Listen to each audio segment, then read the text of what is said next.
अस्सलाम वालेकुम नाज़रीन, अक्टूबर 2022 में मलाला यूसुफ़ज़ई पे कातलाना हमले को 10 साल मुकम्मल हुए तो हैरानकुन तौर पे मलाला इस मौके पे दोबारा पाकिस्तान में मौजूद थी। इन 10 सालों में जहां दुनिया तालिबान और पाकिस्तान के लिए बहुत कुछ तब्दील हुआ, वहां नन्ही मलाला की जिंदगी भी बेहद तब्दील हो गई। 2012 में 15 साला मलाला अब 25 बरस की हो चुकी हैं और शादीशुदा भी हैं। इन 10 सालों में मलाला दुनिया के मोतबर तरीन इनाम नोबेल प्राइज लेने के अलावा Sitara Shujaat, international children peace prize और ग्रैमी समेत 50 के करीब ग्लोबल अवार्ड्स अपने नाम कर चुकी हैं। पूरी दुनिया में 10 से ज्यादा स्कूल्स, पार्क्स और विलेजेस उनके नाम पे रखे जा चुके हैं। 2015 में नासा ने खला में एक एस्ट्रॉइड दरियाफ्त किया तो उसका नाम भी मलाला रख दिया। कनाडा 2017 में मलाला को एजाजी शहरियत दे चुका है। University of Edinburgh, university of Ottawa और किंग्स कॉलेज यूनिवर्सिटी जैसे मोतबर इदारे उन्हें एजाजी डिग्री दे चुके हैं। पूरी दुनिया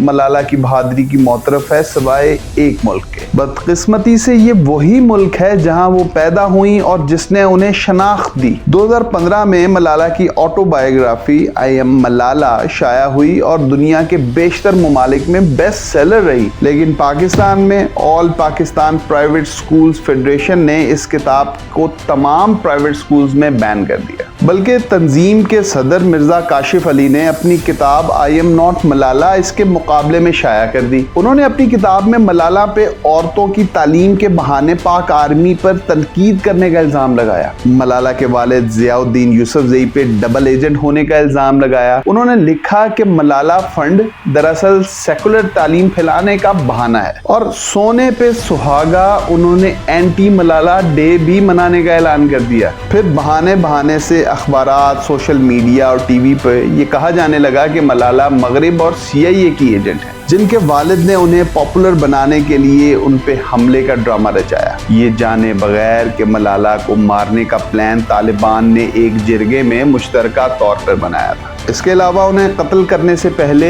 फेसबुक और अखबारात के जरिए उन्हें मारने की धमकी तक दी गई थी। हमले के दिन यानी 9 अक्टूबर 2012 में तालिबान ने बच्चों की बस पे जब हमला किया तो फायर करने से पहले चीख चीख कर पूछा कि तुम में से मलाला कौन है। शनाख्त होने पर गोली चला दी और फायर की गोली उनकी आंख के करीब से 1.5 फुट तक अंदर चली गई। अगर ये ड्रामा था तो military hospital Peshawar, AFIC Rawalpindi और फिर क्वींस मैरी हॉस्पिटल इंग्लैंड में किसका इलाज होता रहा। लेकिन इस सब के बावजूद पाकिस्तानियों को लगता था कि ये सब झूठ है। पाकिस्तान का सबसे मकबूल ड्रामा यानी यहूदी साजिश का ड्रामा, जो हर मौसम और हर तबके में यकसा मकबूल है, मलाला से भी जोड़ दिया गया। सन 2013 में नदीम F पराचा ने पाकिस्तान के मोतबर तरीन इंग्लिश अखबार डॉन न्यूज में पाकिस्तानियों के यहूदी साजिश पे यकीन कर लेने के हवाले से एक आर्टिकल लिखा, जिसमें उन्होंने तंजन मलाला को क्रिश्चियन और यूरोपी शहरी बताया और मजाकन उन पे हमले करने वाले को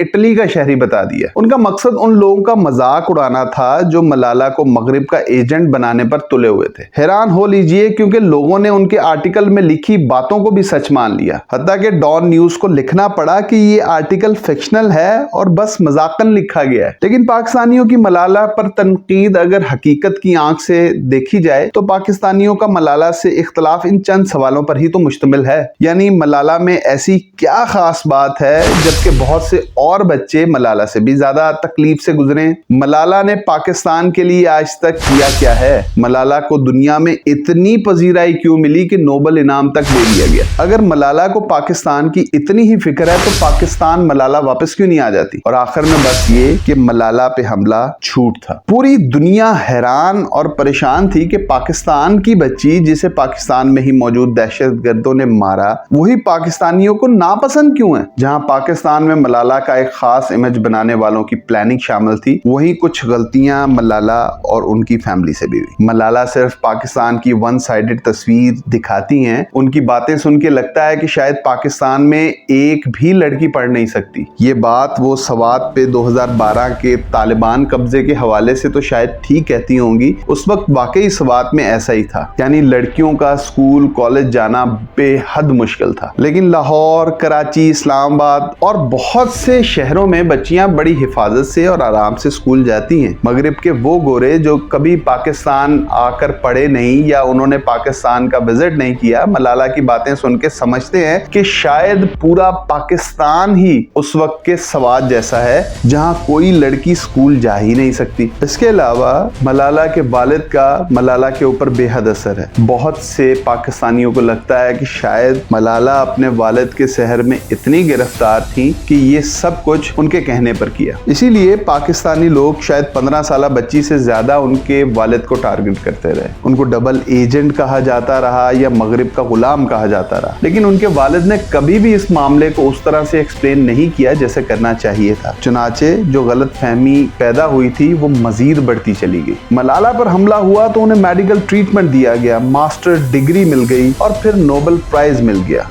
वो पूरी दुनिया में मशहूर हो गई। लेकिन उनकी बहुत सी सहेलियां जो ना सिर्फ इस हमले में जख्मी हुई बल्कि जहनी तौर पर भी मुतासिर हुई। मलाला ने उनके लिए बहुत ज्यादा आवाज नहीं उठाई। मलाला की स्कूल फेलोज और सवाद की बहुत सी ऐसी बच्चियां जो इस मामले से मुतासिर थीं, उनको वो इज्जत ना मिल पाई जो मलाला को मिली थी। मलाला जितनी बड़ी शख्सियत बन चुकी थी, उनको अपनी सहेलियों, दोस्तों और सवाद की बहुत सारी दूसरी लड़कियों को नहीं भूलना चाहिए था और बड़े बड़े फोरम्स पर उनका मामला उठाना चाहिए था। लेकिन आखिर में मलाला से पाकिस्तानियों की नफरत की सबसे बड़ी वजह, हम पाकिस्तानी अपने हीरोज को ना ही पहचान पाते हैं और ना ही उनकी कदर करते हैं। शायद उनकी जिंदगी में तो बिल्कुल भी नहीं। पाकिस्तानी तारीख ऐसे सैकड़ों पाकिस्तानियों से भरी पड़ी है जिन्होंने अपनी तमाम उम्र कौम की खिदमत करते या उनके हकूक के लिए लड़ते गुजार दी। लेकिन पाकिस्तानी कौम उन्हें यहूदी साजिश या मजहब दुश्मन ही समझते रहे। बहरहाल पाकिस्तान के लिए मलाला एक ऐसा फख्र है जिसने पाकिस्तान का नाम पूरी दुनिया में रोशन किया, ना कि एक गद्दार या डबल एजेंट। अफसोस ये है कि मलाला को पाकिस्तान में वो मकाम और इज्जत नहीं मिल सकी जो वो डिजर्व करती थी। हमने कुछ वजूहात और कुछ गलतियां आपके सामने रखी हैं। आप मलाला और उनके वालिद के बारे में क्या कहना चाहते हैं या क्या राय रखते हैं, कमेंट्स में जरूर बताइएगा। क्या वाकई मलाला नोबेल प्राइज की हकदार थी? कुछ लोग मलाला को मुस्तकबिल में पाकिस्तान का वजीर आजम भी देखते हैं। आप इस बारे में क्या राय रखते हैं, जरूर बताइएगा। अपना ख्याल रखिए। वस्सलाम।